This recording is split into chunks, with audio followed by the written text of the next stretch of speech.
What's going on, everybody?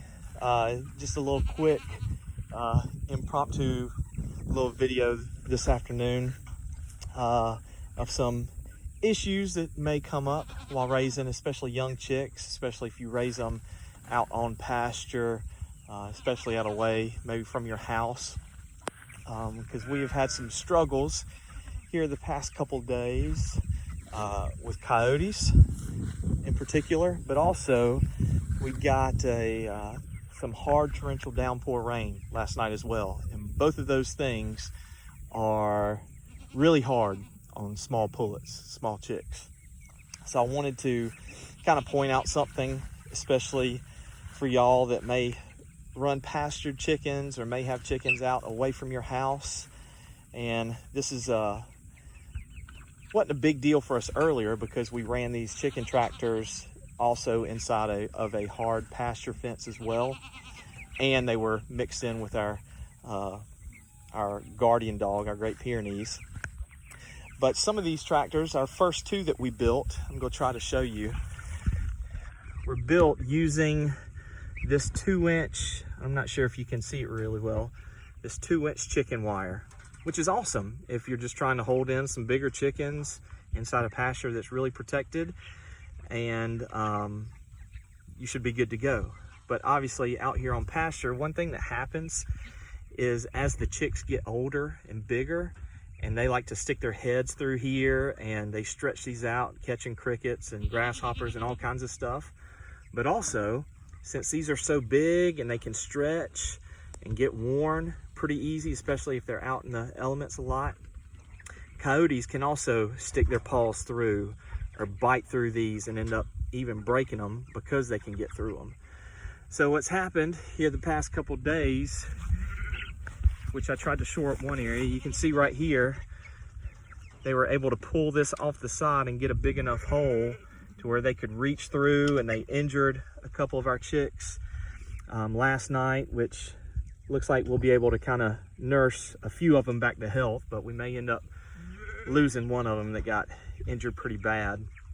But also too, over here with this tractor, I covered it up yesterday and spliced it and put this the newer chicken wire I've been using, this 1-inch hole wire, but they actually were able to pull a couple of chickens through this old wire over here. They were able to pull a couple of them through, and they disappeared.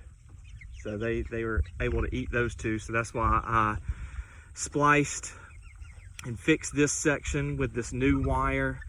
The last little bit I had, so I had to go get more wire and more staples today because I've got to repair 2 tractors. I'm gonna put this new wire over this old wire because my other 2 tractors that I built using this new wire, and none of these birds got a scratch on them. The coyotes aren't able to get their paws through, or they're not able to bite on this well, and it's stronger. I think it's even a little bit higher gauge. Whoa, that one pecked me. All right, they love to peck at my wedding ring. So these were safe and good. It was just these 2 middle tractors that got attacked. So we'll fix those and get them filled in. And another thing too with these chicken tractors is they pulled a gap in the side back here. So I'm putting in a block bracing, and I'm gonna run that wire and staple it actually to this wood so they can't get into these edges. Even on this side, I had to do the same thing because there was a couple small coyotes on the picture, on the camera that I got last night, that could easily squeeze in here and tag a few if they really wanted to.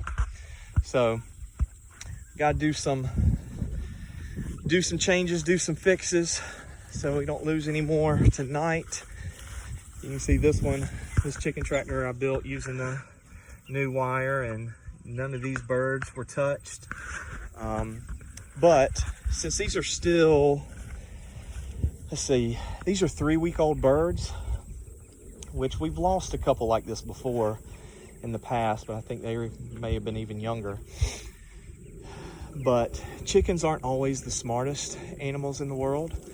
And when it starts to rain, if they're already laying out in the grass, they're not smart enough to get up and move to cover lots of times. So even though, like this chicken tractor right here, probably 2/3 of it is under cover where they could stay dry and not wet, especially the way I have the tractors positioned. A few of them just decided to keep laying out here in front and ended up drowning because they still don't have full feather cover, and anytime they get waterlogged and their skin gets waterlogged and wet, they can't regulate their body temperature good enough, and they freeze and drown basically. So especially if we have any other storms coming through, I'll probably just add some plywood to the top of these openings to keep them a little bit drier. But even though I think we lost 3 to the rain last night, there was 4 others that were in rough shape, but we were able to get those back under the heat lamp in the brooder, and they bounced back really quick, warmed back up, ate and drank, and we've already put them back out here on pasture. So we saved a couple, luckily.